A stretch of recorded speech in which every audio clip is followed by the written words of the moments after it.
guys साथीहरू हामी म चाहिँ खान्छौँ मल त मान्छौँ हैन मलाई चिन्दिनौँ के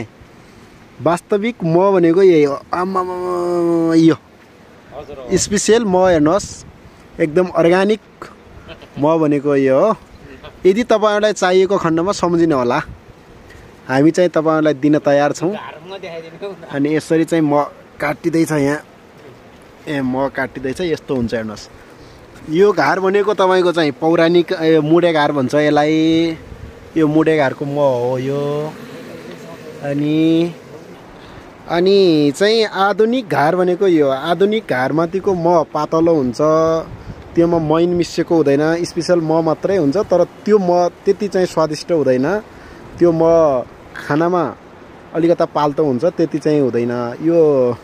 जो मुडे घारको म चाहिँ स्पेशल हुन्छ मैन सहितको हुन्छ यसलाई चाहिँ विभिन्न चाहिँ रुखहरूको बाखल ल्याएर बनाएको मैन हुन्छ यो औषधिको रूपमा पनि परेको हुन्छ